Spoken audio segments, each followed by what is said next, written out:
town hall meetings at these schools and in these communities where the parents and the residents can become engaged in talking about what should that school look like? How do we allow a political leader, whether it's the mayor, the governor, or some elected official, to make a decision about our community and our children? And we are the ones that are registered to vote.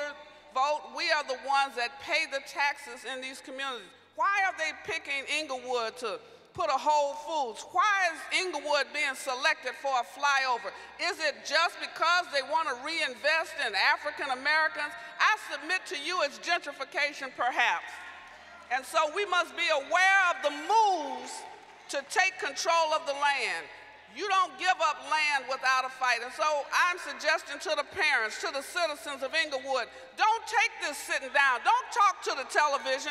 Don't talk to your neighbor at home. We want you to come to PUSH because we want to talk about what's happening in education in this city and even around the nation. Well, there's some other things you ought to be concerned about in education. We ought to be concerned about the fact that our children are tested with culturally biased exams.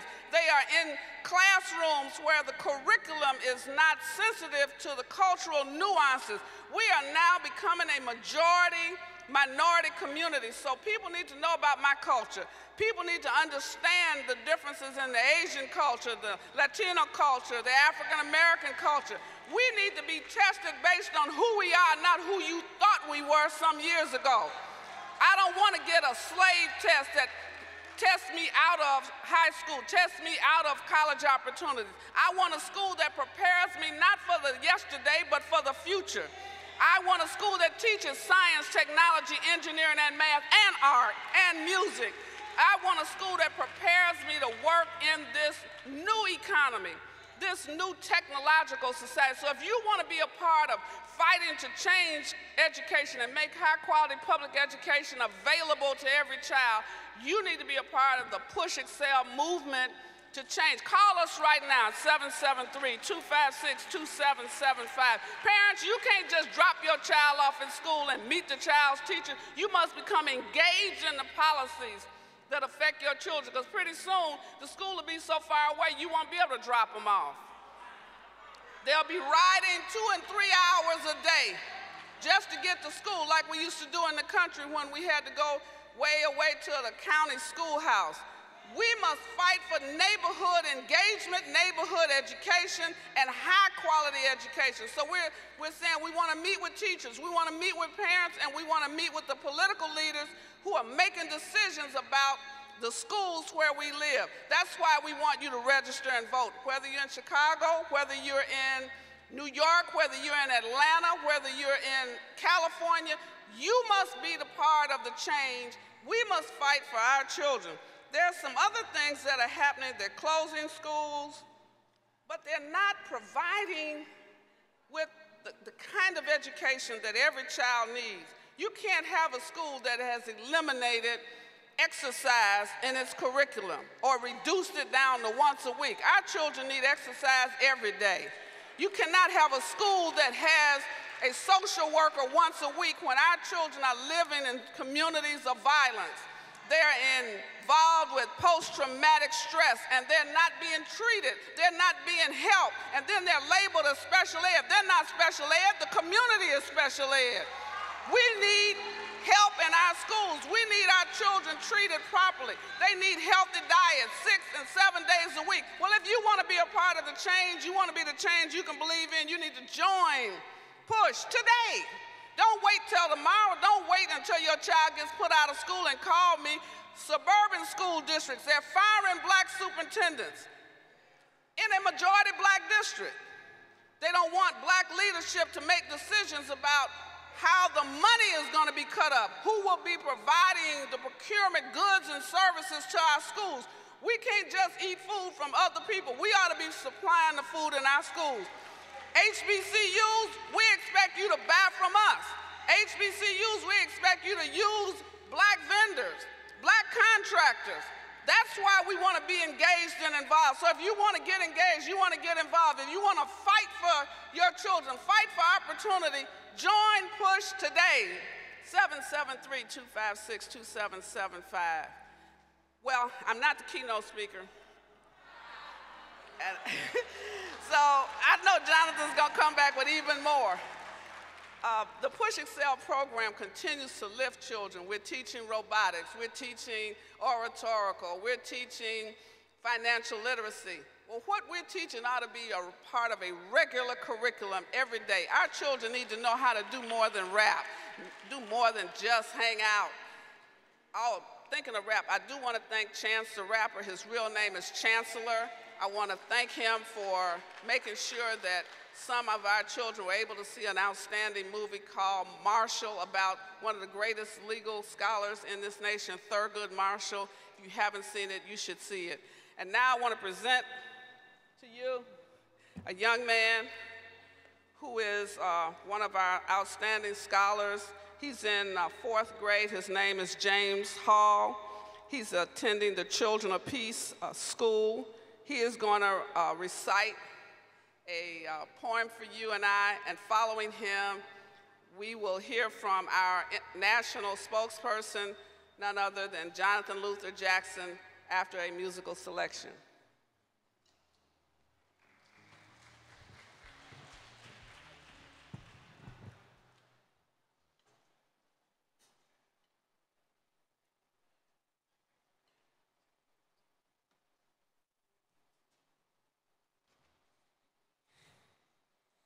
First off, I would like to say happy belated birthday to Reverend Jackson, and thank you for his many years of serving for justice.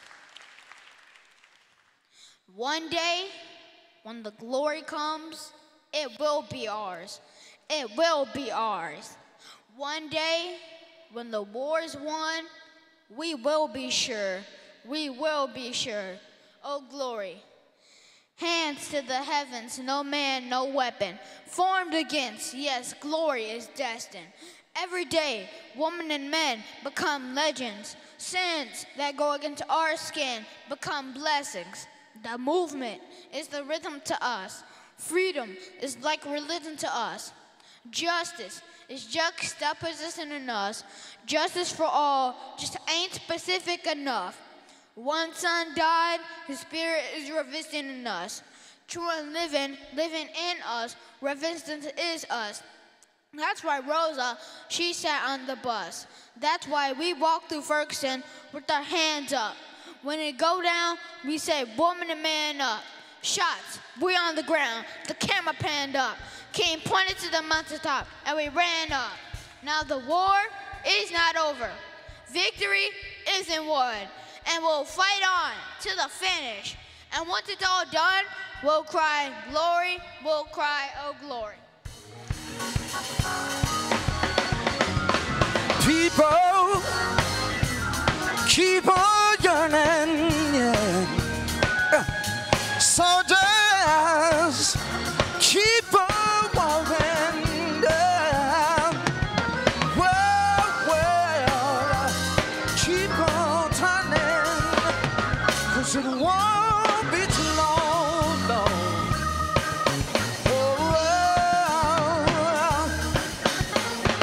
Powers keep on lying, yeah. For my people, yeah. Don't stop dying.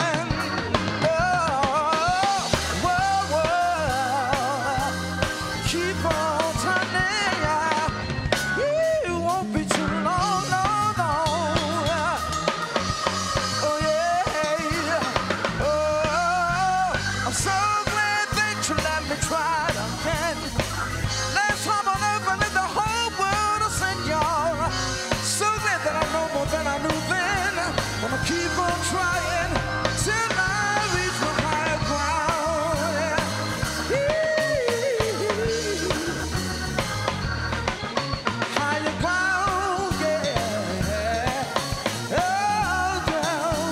yeah. Thank you, Brother Maurice Mahan. Give Maurice a round of applause. Thank you. I'd like to say a very belated, special happy birthday to my father, the Reverend Jesse Jackson. And I'd like to thank all of you here today in Rainbow Push that came out through the rain, and it has been a torrential rain in Chicago this morning. But then again, there are so few that care so much about their freedom. I am indebted to you for coming out week after week, and those of you that tune in to television and to radio. It seems like the gods are talking to us. I would like to share with you my comments for today. When taking a knee makes a stand. When taking a knee makes a stand. My heart is full of love and so much pride for the courageous act that Mr. Colin Kaepernick has taken. This is so big, something so small that made such a huge impact on waking up our collective consciousness. And I must say that it's time.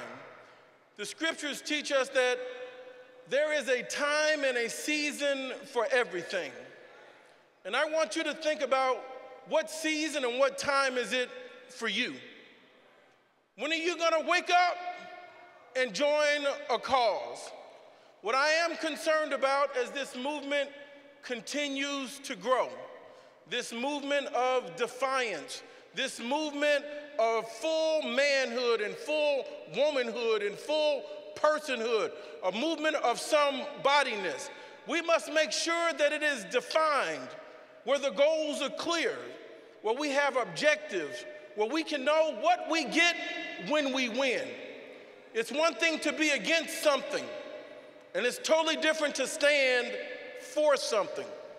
One way that I would like to see this issue regarding the Star-Spangled Banner resolved is, first of all, I've never liked the song.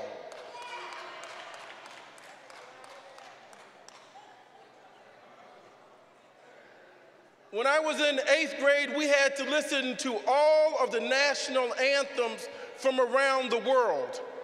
And between nodding off in that class, the teacher was very keen to point out, now just listen to the melody in the Star-Spangled Banner. And that is when he first pointed out to me that this was a drunken sailor's song. It's not even very melodic. The words for the short term should be rewritten because they are odious and putrid. I said odious and putrid. What was on Mr. Colin Kaepernick's mind from the outset? Many of us had not read the entire song. It was a poem made into a song. So in the third stanza, let me just read a piece of it for you. It says, "Their blood has washed out their foul footsteps' pollution. No refuge could save the hireling and slave from the terror of flight nor the gloom of the grave. And the Star-Spangled Banner in triumph doth wave o'er the land of the free and the home of the brave." The hireling simply means those that are meant to do menial tasks. A slave is someone that has no rights by law, that's not even viewed as an image of God or can be held as an individual or person, someone that is arbitrarily owned by another human being. Now, what Mr. Francis Scott Key was doing, and he was a former district attorney in Washington, D.C. during his time. And when the constables went for those freed blacks in Washington, D.C. in the 18-teens, he would make sure either they were robbed or they were murdered, Mr. Francis Scott Key. He was a filthy soul in God's eyes. This is the person in 1814 that wrote the song, the lyrics, that was then adopted 117 years later into our national anthem. Where are we, my brothers and sisters? We first have to unearth and clean out what was rotten and sordid in our history. We have to see a new heaven and a new earth. We have to create the America that never has been, that never was. We cannot mythologize our history.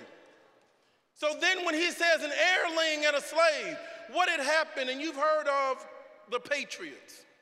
Well, there were two things that happened during that time in history.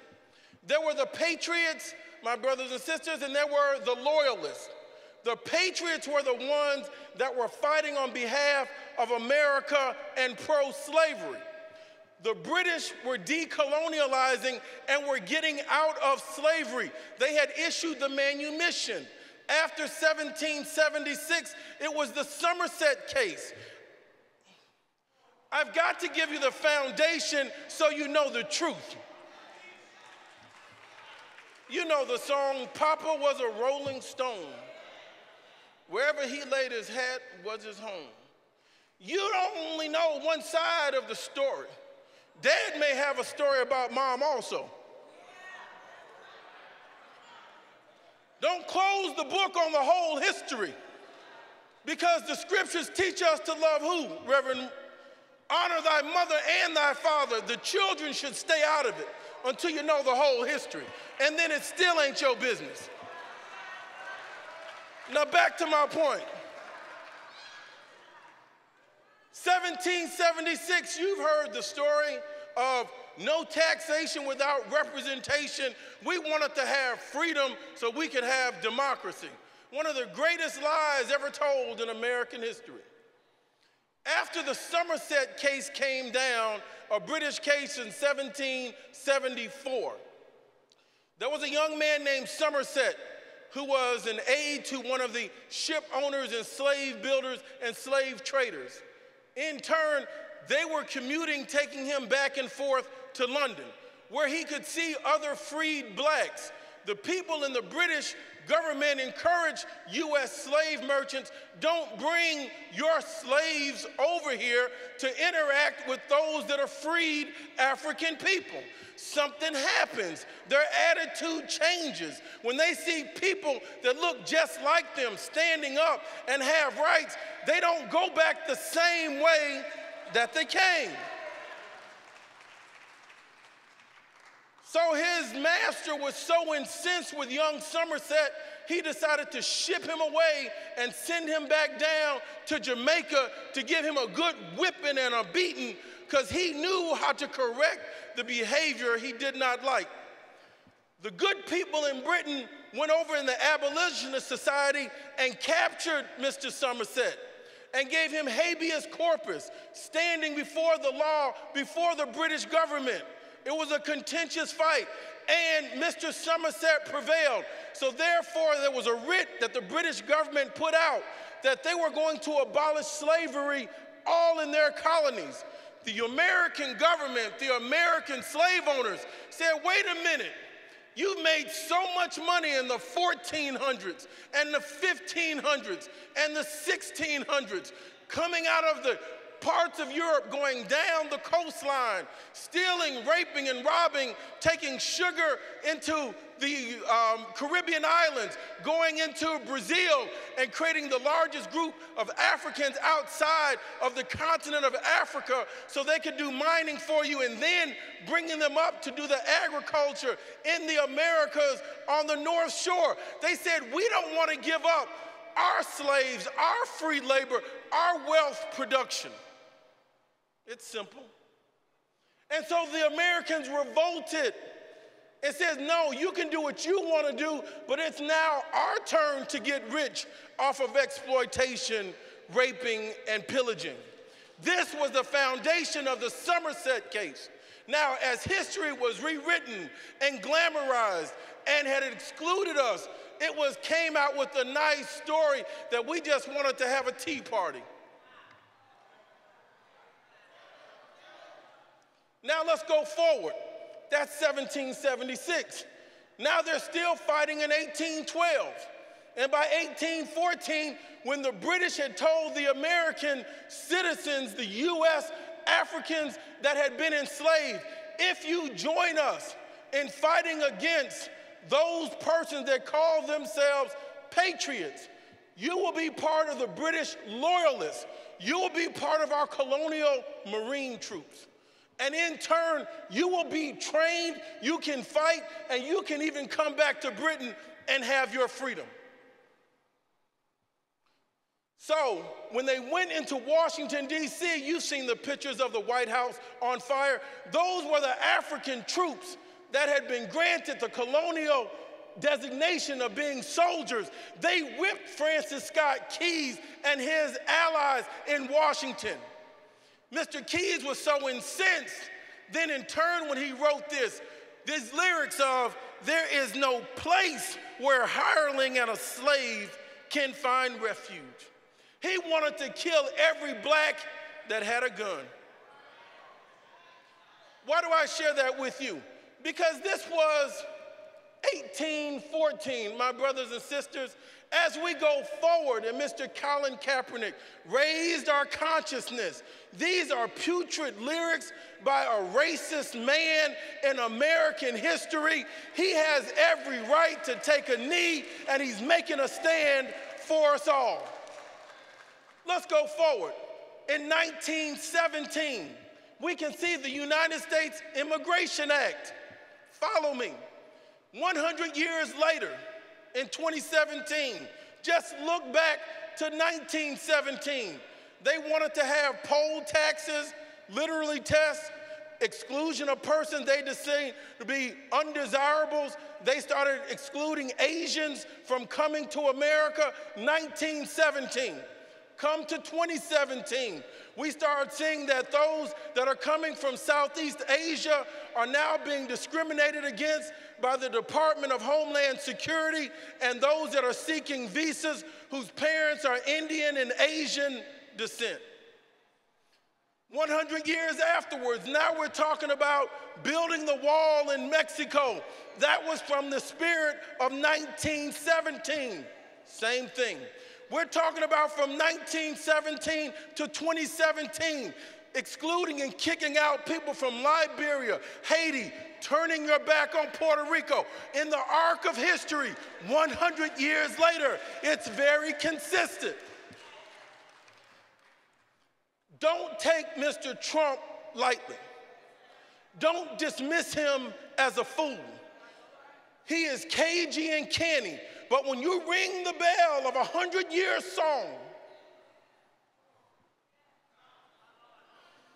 he may distract you over here, go over there, call the governor of the Virgin Islands, the president of the Virgin Islands, and the media gets it all in a spin and a cycle, and they're not focusing on not what Mr. Trump said, but what has he done. At this point, in President Obama's term in office, he had written, I think, 24 executive orders. Mr. Trump has now signed 50 executive orders and counting. What he's done. Now let's look at 1917 from the eyes of Puerto Rico. Puerto Rico was granted its independence by Spain. And in turn, in 1917, the United States was getting ready for war. So what did the United States government do? President Woodrow Wilson, one of the most devout racists of all times, a man who says his favorite movie was Gone with the Wind. The Ku Klux Klan marched straight down Constitution Avenue during Woodrow Wilson's time in office, and they celebrated good times. This was during the time, as we start looking at the height of the lynching era, was under Mr. President Woodrow Wilson. Well, this is 1917. Why did the United States make Puerto Rico a territory? Well, the United States was getting ready for World War I. They were short on troops. So they said, we're going to make you a territory and grant you United States protection. They went to an island 1,000 miles offshore and said, now you all are American citizens. You can vote in our elections, but you will not have United States senators. You can vote in our elections, but you will not have electoral college delegates where you can weigh in on the ultimate decision. So it was really, Puerto Rico has not been fulfilled of the promise of full citizenship in America.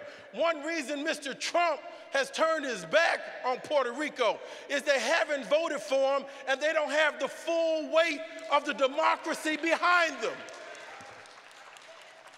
My friends, when you talk about a country that has an island that has 3.4 million people, there are more people in Puerto Rico than in Alaska, Wyoming, and Vermont combined. These are American citizens. They have no place to go. They are a part of the United States. They have served in every war, and now the president turns his back. I want to thank my father and the Rainbow Push Coalition and Federal Express for sending supplies down to Puerto Rico this week. When we talk about taking a stand, I want to thank Brother T.I. down in Atlanta when he saw his colleagues and friends having their backs turned on by the Houston's restaurant chain, where they were openly, blatantly discriminated upon. We've all suffered that indignity. We go in as African Americans with a group of 7 people, and the manager says, I can't seat you all. We say we're willing to be split up in groups. They say, no, we've got to turn around and turn away your entire group. Well, a friend of his called T.I., he came over there, a brilliant young rapper, and now they have demonstrations going on outside of the Houston's restaurant. Thank you, Brother T.I. When you see the owners of these NFL teams come down and ask for unity and lock arms, that is going to be short-lived, because Mr. Goodell says now it's time for you to stand for the national anthem. Let me translate that for you. That's code word, boy, you better do what you're told. Mr. Goodell, these young men need that job in the NFL. I don't. They're not boys, these are grown men, and it's time that you respect them as grown men that have rights. When Mr. Trump threatens to take away the federal tax exemption for the nonprofit corporation of the NFL, now you're going to see the commissioner of the NFL stand with Trump. Now you're going to see the owners stand with Mr. Trump. We as the people have to stand with the players of the NFL. When we see a woman, a nurse, doing her job, minding her business, get brutalized in Idaho and get arrested, and then in turn we thank God that she's safe. But what did they do in Idaho? The policeman that broke the law because she couldn't draw blood from a man that was unconscious without consent. Now that policeman has been fired. That lieutenant has been demoted. We need that same sort of judicial reform right here in Chicago. Brothers and sisters, we have work to do, but this is not an individual action. This is a collective action. To all the young men in the NFL, I encourage you, join the NFL Players Union. You are a union. You have representation. They are supposed to be defending you. When our other young brothers and activists stand up, let me encourage you, no civil rights organization is perfect. Why? Because it has imperfect people that it serves. We are going up against institutionalized racism. We are going up against institutionalized powers. We need to develop, fortify, finance our own independent institutions that can fight back. In closing, to everything, there is a season and a time. I am encouraged today as I see Mr. Trump, Mr. Bannon, Mr. Sessions ringing the bells of history from 100 years ago 1917 to 2017 on immigration reform and their act on discriminating against the Puerto Rican people, I know we are going into a season now, if you will, where we, God's people, if you can hear his voice, if you understand that the Reverend Martin Luther King died April 4th, 1968, we're going into the 50th anniversary season of the Reverend Martin Luther King. We're going into the 50th season after the death of the Reverend Martin Luther King. We're living in the season of the 50th anniversary after the assassination of an apostle of peace. We're going into the season of a man who made boys into men. We're going into the season of a man who died at the age of 39, whose life was taken with a wife and 4 young children. We're going into the season of a man that had no fear. This is the Rainbow Push headquarters, the workshop of the Reverend Martin Luther King. We have no fear. Brothers and sisters, they may be strong, but our God is mighty.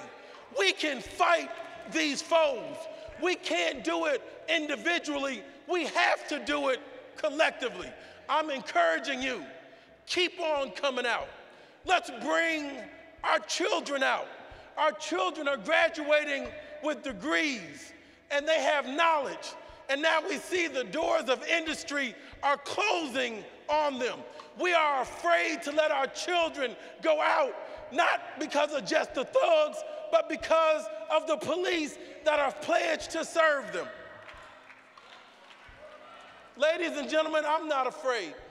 A friend of mine told me just the other day, they said, Brother Jackson, I don't know how you can walk around alone, and some of the things you say can make some people nervous. I said, I don't know how you can walk around being afraid and not speak up and not speak out. My brothers and sisters, don't be afraid. You only have one life. There's only one God, and God will protect and care for his own.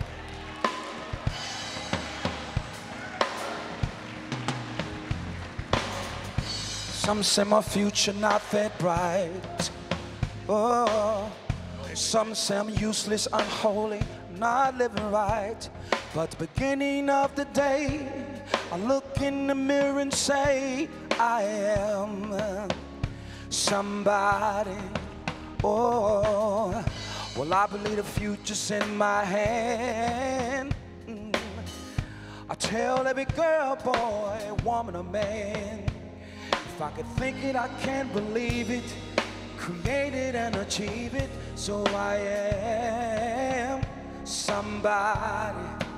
Oh, I am somebody. Oh, I am somebody. Maybe down and pushed away, but at the end of the day, I am somebody. Oh, I am, yeah, somebody. Oh, I am somebody. Hey, I may be down but not destroyed, empty but not void, 'cause I am somebody. Oh, I am somebody. Oh, I am somebody.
just pray for me. Oh, pray for the world. Pray with me. Pray with me. Oh, so just pray for me. Oh, just pray for me, yeah. Oh, just pray. Well, pray for me. Pray for me.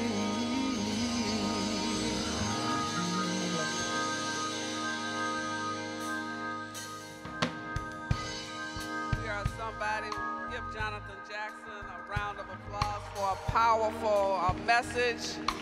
And if you really listen to Jonathan, you would join. I told him, I said, if I wasn't already a member, I'd join Push today.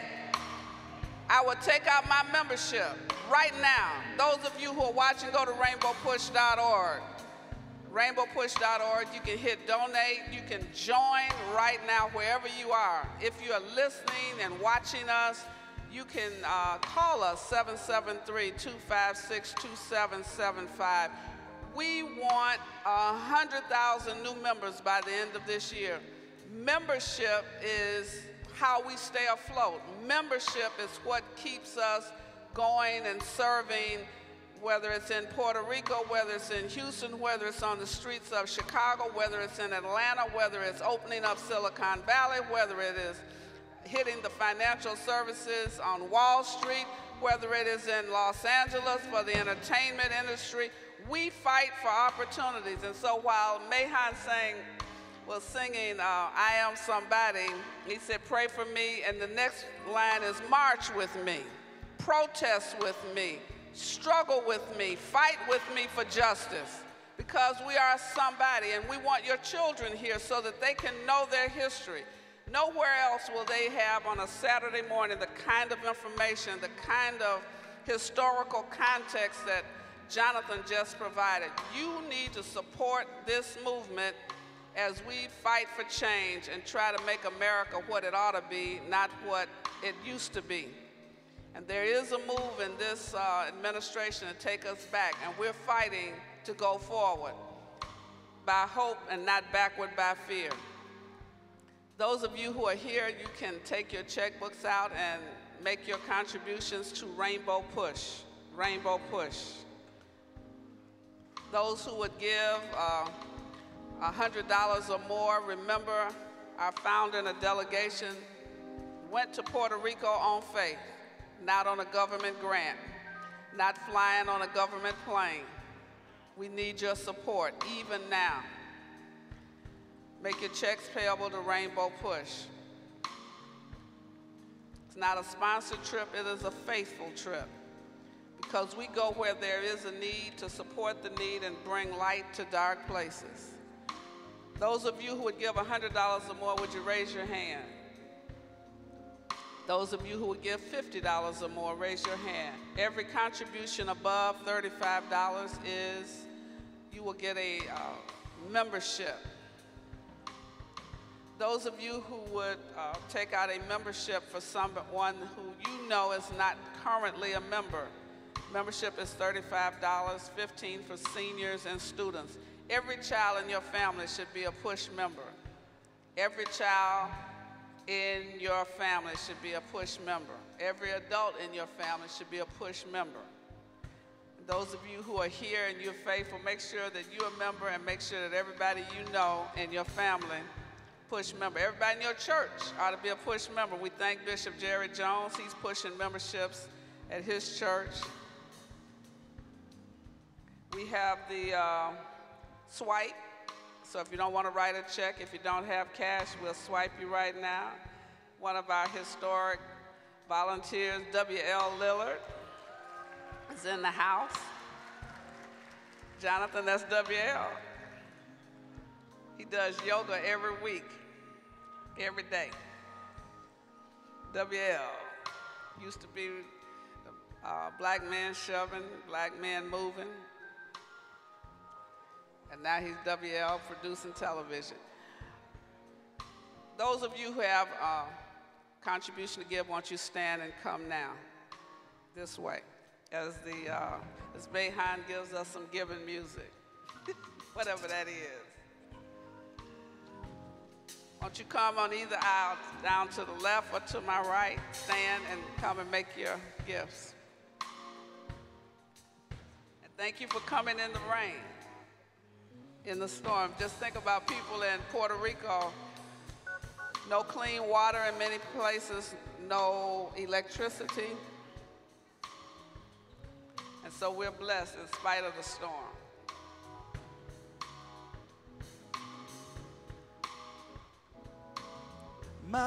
Mothers, there's so many of you crying. Oh, brothers, there's far too many of us dying. Oh, you know we've got to find a way to bring back love again here today. Fathers, we don't need to escalate. Oh, no. See, war is not the answer, 'cause only love can conquer hate. You know we gotta find a way to bring back love again here today. Picket lines, picket signs, don't punish me with brutality. Yeah, talk to me. You can see what's going on. What's going on? I gotta know what's going on.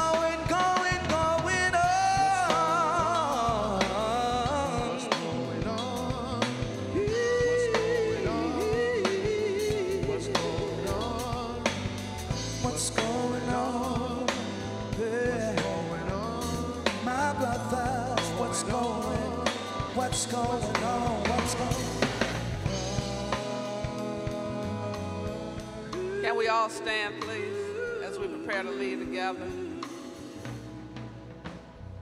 Our Father, my God, we thank you for those who gave willingly, obediently, and cheerfully. We thank you for those who are present here today. We ask that you bless every home that is represented and give us traveling mercies as to our several individual destinations. We ask these things in your precious Son, Jesus' name. Amen. If you remain where you are as they take the offering, join hands, we shall overcome. Amen. I'm sorry, join hands and we'll sing amen. The push store is open upstairs. Anniversary meeting will be upstairs immediately following the broadcast. Amen.